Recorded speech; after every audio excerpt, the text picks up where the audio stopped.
إلا هو الحي القيوم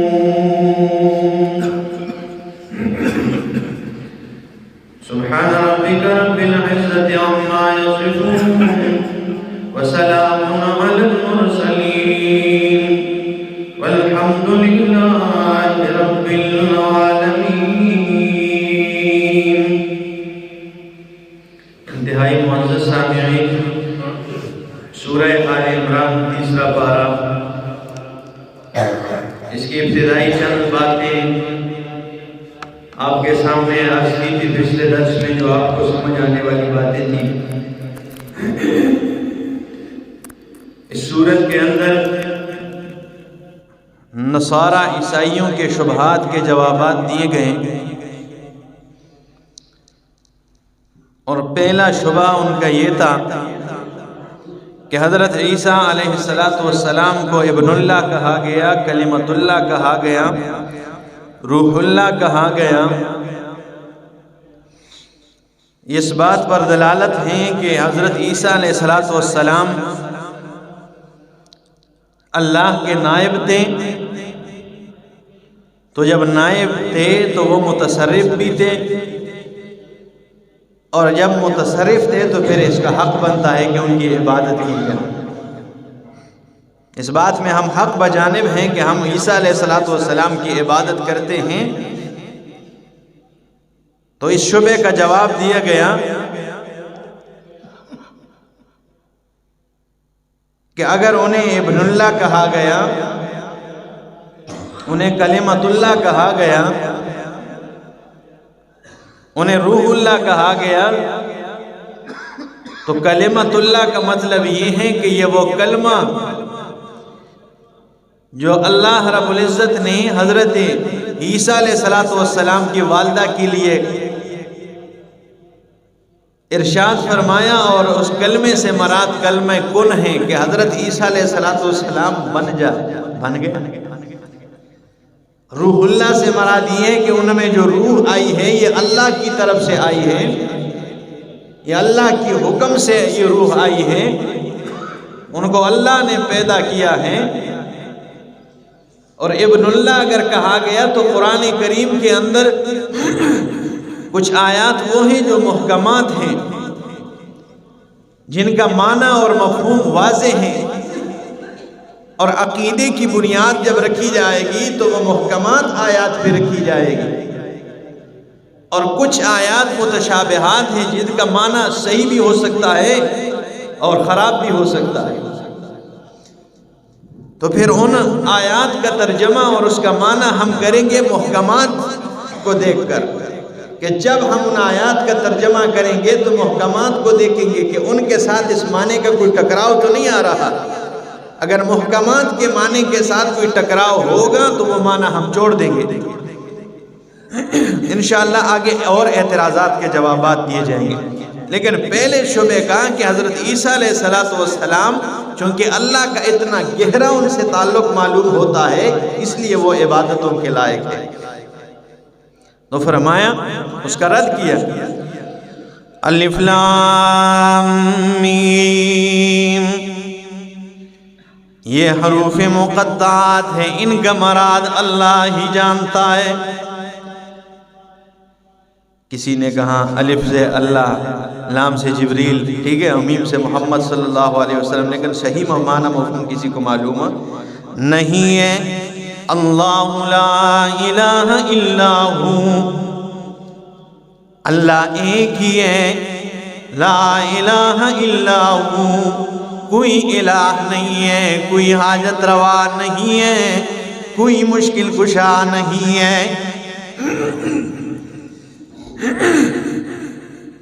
اللہ مگر وہی ہے، اس کے علاوہ کوئی حاجت روا نہیں، اس کے علاوہ کوئی عبادتوں کے لائق نہیں ہے. اللہ صرف کون ہے؟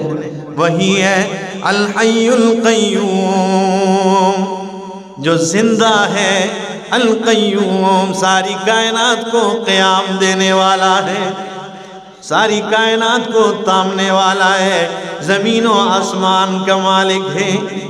آپ نے آیت الکرسی میں بھی پڑھا پیچھے نا، اللہ لا الہ الا ہو الحی القیوم، جو زندہ رہنے والی ذات ہے ہمیشہ وہ اللہ کی ہے۔ باقی جتنے بھی اللہ نے مخلوق پیدا کیے ہیں، یہ زمین و آسمان پیدا کیے ہیں، اللہ فرماتے ہیں کلو شیء ہالک الا وجہہ، ہر شے ہلاک ہو جائے گی، اگر باقی رہے گی تو اللہ کی ذات باقی رہے گی۔ کل من علیہا فان، یہ بار بار آیتیں آپ کے سامنے پڑھی جاتی ہیں، کل من علیہا فان، کہ ہر ایک نے فنا ہونا ہے۔ کل نفس ذائقۃ الموت، ہر نفس نے موت کا ذائقہ چکھنا ہے۔ ہاں، زندہ رہنے والی ذات، وتوکل علی الحی الذی لا یموت، اس ذات پہ بھروسہ کر، اس زندہ و جاوید ذات پہ، لا یموت، جسے کبھی موت نہیں آئے گی۔ تو فرمایا لا الہ اللہ لا الہ الا هو الحی القیوم، اس کے علاوہ کوئی الہ نہیں ہے، وہی الہ ہے، وہی معبود برحق ہے۔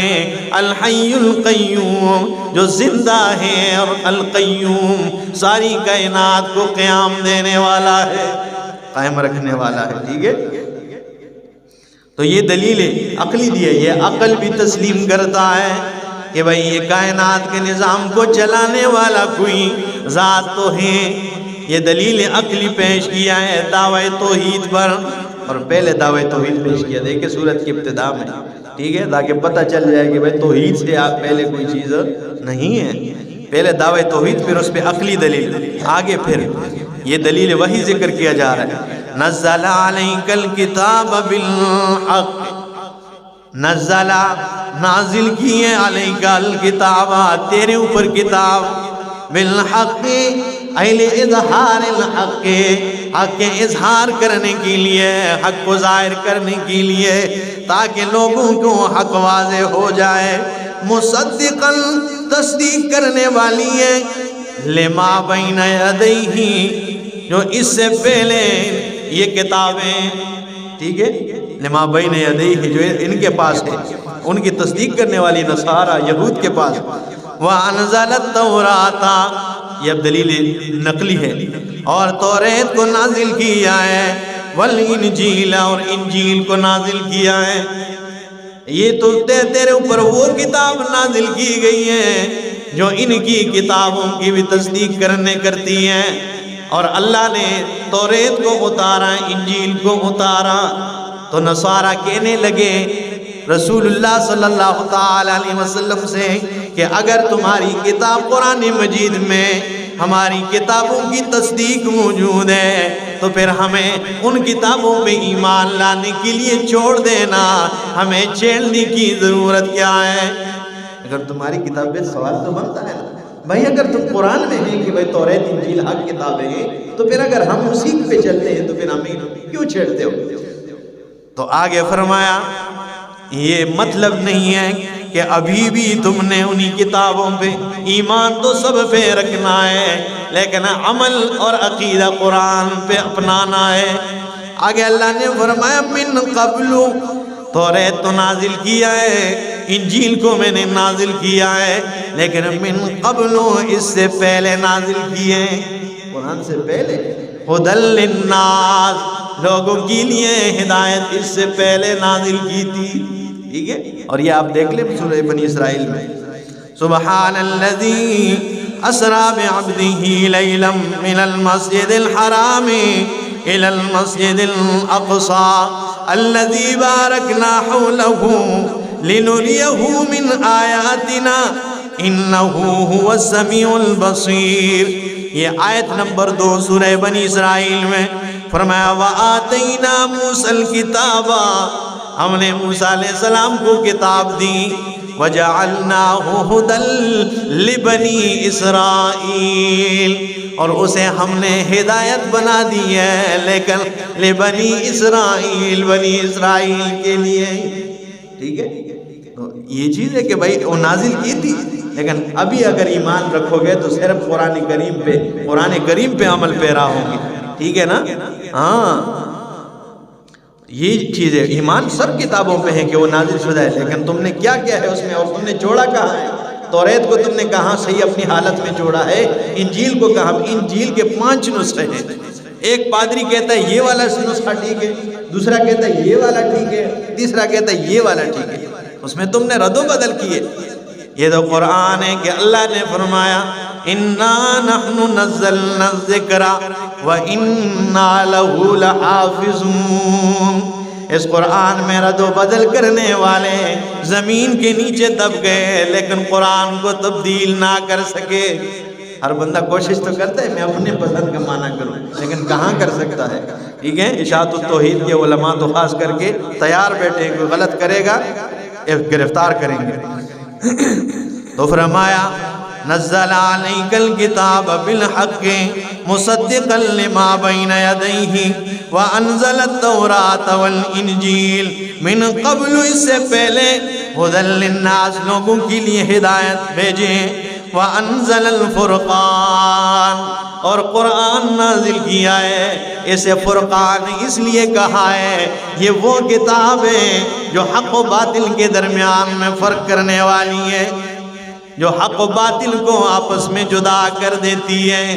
جب یہ کھل کے بیان کیا جاتا ہے تو آپ دیکھتے ہیں نا، جس میں گند ہوتا ہے وہ الگ ہو جاتے ہیں اور صاف ستھرے لوگ آپ کے سامنے درس قرآن میں رہ جائیں گے، ٹھیک ہے؟ یہ تو اس کا امتیاز ہے، اس سے فرقان کہا ہی اس لیے ہے کہ بھائی یہ حق و باطل، جب تک حق اور باطل قرآن کے درس کے ذریعے الگ نہ ہو سمجھو کہ مولی میں کوئی فرق ہے، اس نے مسئلہ صحیح بیان نہیں کیا ہے، ٹھیک ہے نا؟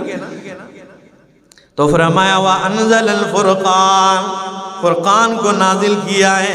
إِنَّ الَّذِينَ كَفَرُوا، یہ تخویف ذکر کیا ہے کہ بے شک وہ لوگ جنہوں نے کفر کیا ہے بِآیاتِ اللَّهِ، اللہ کی آیتوں کا انکار کیا ہے، لَهُمْ عَذَابٌ شَدِيدٌ، ان کے لیے سخت قسم کا عذاب ہے، وَاللَّهُ عَزِيزٌ ذُو انتقام، اور اللہ رب العالمین عزیز زبردست ہے، ذو انتقام، انتقام لینے والا ہے۔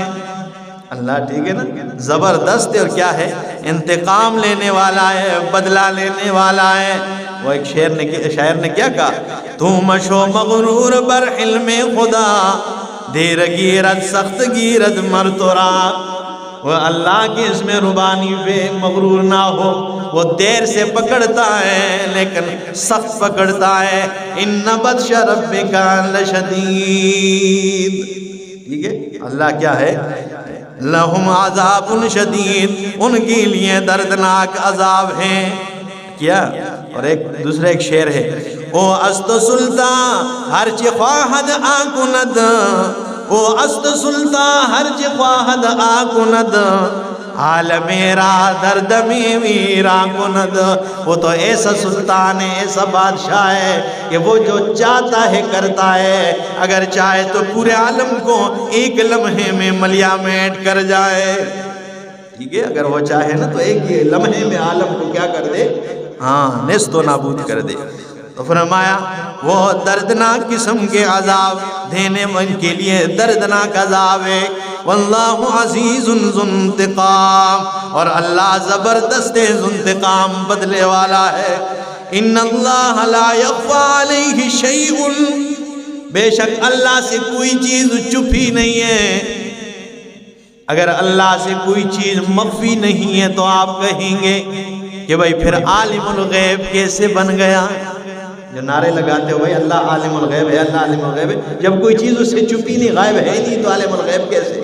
تو سمجھے معنی کہ عالم الغیب اس لیے ہم کہتے ہیں کہ جو چیزیں بندوں سے غائب ہیں، اللہ سے تو کوئی چیز مخفی نہیں ہے، غائب نہیں ہے، لیکن میں اور آپ سے جو چیز غائب ہے، اللہ ان غائب کا بھی علم رکھنے والا ہے، جو ہم اور آپ کا تصور بھی وہاں تک نہیں پہنچتا، اللہ اس غائب کا بھی اس لیے عالم الغیب ہے۔ تو کوئی چیز ان سے چھپی نہیں ہے، فی الارض ولا فی السماء، نہ آسمان میں نہ زمین میں، آسمان و زمین میں کوئی چیز ایسی نہیں جو اس کے علم میں نہ ہو۔ اس کے علم سے باہر ہو، ٹھیک ہے نا، ہر چیز کا علم کلی رکھنے والا ہے۔ هو الذی یصورکم فی الارحام کیف یشاء، اللہ وہ ذات ہے جس نے تمہاری تصویریں بنائی ہیں فی الارحام ماں کے رحموں میں، کیف یشاء جس طرح اس نے چاہے۔ سورہ حشر میں آخری آیات میں کیا فرمایا؟ واللہ الخالق البارئ، اللہ پیدا کرنے والا ہے، خالق المصور، وہ تمہاری تصویریں تمہاری شکلیں تیار کرنے والا ہے۔ اور یہاں پہ کیا فرمایا؟ هو الذی، وہ ذات یصورکم جو تمہاری تصویریں بناتا ہے فی الارحام ماؤں کے رحموں میں، کیف یشاء اپنی مرضی کے مطابق بناتا ہے، وہ جس طرح چاہتا ہے اس طرح تمہیں تیار کرتا ہے۔ اس لیے تو کوئی نانے پر گیا ہوتا ہے، کوئی ماموں پر گیا ہوتا ہے، کوئی چاچے پر گیا ہوتا ہے، کوئی باپ پر، کوئی ماں پر، ٹھیک ہے نا، یہ اس کی مرضی ہے، ٹھیک ہے، تیار کرتا ہے۔ اور ہم کیا کرتے ہیں، ٹھیک ہے نا، ہاں فلاں بابے کے پاس گیا، ادھر بس بچہ پیدا ہو گیا جی، اس کے بعد جب سے اس کے پاس جانا شروع کر دیا، اللہ فرماتے اللہ نے کیا ہے، ٹھیک ہے، اللہ وہ ذات ہے۔ اور دنیا کا ماحول یہ ہے کہ کوئی تصویر بنائے، ٹھیک ہے، دنیا میں آپ دیکھتے ہیں نا تصویر بنا لیں، کہتے ہیں جی یہ فلش ذرا لگائیں، یہ بلال نے میں فلش لگائی ہوئی ہے نا، ٹھیک ہے، اس کے بغیر چارہ نہیں، اگر یہ نہ ہو روشنی نہ ہو، یہ روشنی کا انتظام کرتا ہے۔ لیکن اللہ فرماتے ہیں یخلقکم فی بطون امہاتکم خلقا من بعد خلق فی ظلمات ثلاث، اللہ نے تمہیں تمہاری ماؤں کے پیٹوں میں 3 اندھیروں کے اندر تمہاری تصویر بنائی ہے، ٹھیک ہے۔ اور دنیا کا ماحول یہ ہے کہ تصویر کے اوپر آپ پانی ڈال دیں تو تصویر خراب ہو جاتی ہے، تصویر کو بگاڑ دیتی ہے، لیکن اللہ وہ ذات ہے جس نے تمہاری تصویریں بنائی، پانی سے تمہاری تصویریں تیار کی ہے، یہ تو اللہ ہے، ٹھیک ہے، سمجھنے والے ہو تو انہیں سمجھ آ جاتی ہے، ٹھیک ہے۔ هو الذی، وہ ذات یصورکم جس نے تمہاری تصویریں بنائی ہے فی الارحام ماؤں کے رحموں میں، کیف یشاء جس طرح وہ چاہے۔ اللہ الہ الا ہوں، پہلے بھی کیا کیا ہے، توحید کا ذکر فرمایا، اور یہاں پر آخر میں پھر لا الہ الا ہوں۔ شیخ القرآن مولانا غلام اللہ خان رحمہ اللہ فرماتے لا الہ، یہ لا والی تلوار ان سارے معبودان باطلہ پہ چلا دو، ان کے سر اڑا کے رکھ دو، ٹھیک ہے، لا الہ الا ہوں، کوئی الہ نہیں ہے اس کے علاوہ، العزیز جو زبردست ہے، الحکیم حکمت والا ہے۔ اللہ عمل کی توفیق عطا فرمائے۔